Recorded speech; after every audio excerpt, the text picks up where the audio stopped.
படம் ரொம்ப நல்லா இருக்குது. ஃபேமிலியாக வந்து பார்க்கலாம். லவ் மேரேஜுக்கு எதிர்ப்பு எல்லா காலத்துலேயும் இதான் காட்டுறாங்க. ஸோ இது வித்தியாசமாலாம் ஒன்றும் இல்லை, ஏற்கனவே காட்டினது தான். ஆனால் ஒரு உணர்வுபூர்வமாக நல்லா இருக்குது. இன்னும் இப்படிலாம் நடக்குது, இன்னும் நிறைய ஆணவ கொலைகள் நடக்குது. நம்ம ரீஜெண்டில் நீ இல்லை அப்படி இப்படின்னு பார்த்து நிறைய பேரண்ட்ஸ் அப்படி தான் இன்னும் இருக்காங்க. தயவுசெய்து இந்த படத்தை பார்த்தாவது எல்லோரும் மாறணும்னு நான் விருப்பப்படுறேன். ஏன்னா நானும் லவ் மேரேஜ் தான், நல்லா இருக்கு என் லைஃபு. அதனால் பேரண்ட்ஸ்லாம் இதை பார்த்துட்டு நல்லபடியாக அவங்கள சேர்த்து வைங்க, அவங்க நல்லா இருப்பாங்க. தேங்க்யூ. Divya best movie. நல்ல நடிப்பு, நல்ல திரைக்கதை அமைப்பு, நல்ல கதை, சிம்பிள் அண்ட் நீட் அப்படின்னு சொல்லலாம். இந்த வருஷத்தில் பெஸ்ட் மூவி திவ்யான்னு சொல்லலாம். என்னென்ன ஒரு குறை, சாங் சைடும் பேக்ரவுண்ட் ஸ்கோரும் கொஞ்சம் மைனஸாக இருக்குது. பட் அது எக்கனாமிக்கு கண்டிஷனை பொறுத்து பண்ணிருப்பான்னு நினைக்கிறேன். அதுவும் பண்ணியிருந்தால் இன்னும் ரொம்ப நல்லாவே இருந்திருக்கும்.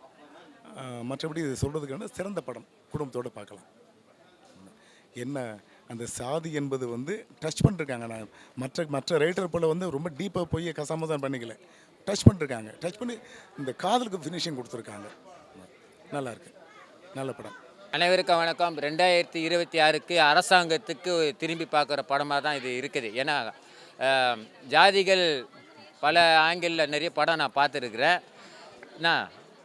ஆனால் இது ஜாதியை அப்பாற்பட்டு காதலை ஒத்துக்க வச்சு அந்த பொண்ணை கருணை கொலையாக பண்ணுறாங்க. ஓகேவா? அப்போ ஏமாத்தல் தானே, ஏமாத்துறதா இல்லையா? எத்தனை ஜாதி இருந்தாலும் காதலுக்கிட்ட தோற்றுரும். உண்மையா இல்லையா? நான் இப்போ கூட சேலஞ்சு பண்ணுறேன். நீ என்ன ஜாதி வேணா இருடா, காதலுக்கிட்ட இன்னைக்கு இல்லைடா, ஒரு 25 வருஷம் நான் 30 வருஷம்னா தோற்றுறேன்டா. எந்த ஜாதி இருந்தாலும் தோற்றுறேன்டா. எப்படி தோக்குன்னா சொல்லிட்டா, 1-2 பேர் உயிரை குத்து ஜெயிப்பாங்கடா, 2 பேர் உயிரை இருந்து வாழ்வாங்கடா. இந்த காதலுக்கு இதுதான் சாட்சி.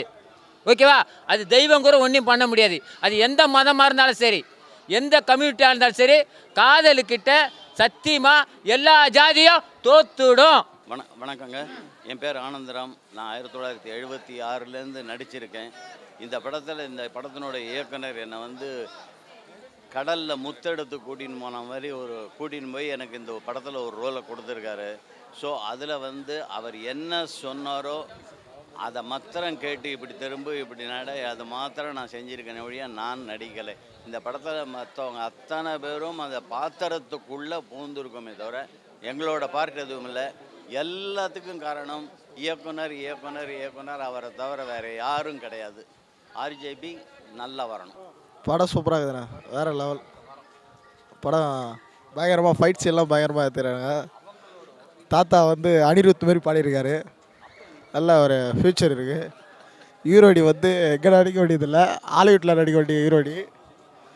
அந்த ஹீரோடி செலக்ஷன் பண்ண காஸ்டிங் டைரக்டர் வேறு லெவலு. நல்லா இருந்துச்சு எல்லாமே. இந்த தாத்தா ஒன்று பண்ணியிருந்தார், அவர் அமெரிக்காவில் எது பிடிச்சிட்டு வந்தாங்க நினச்சேன். நல்லா ஒரு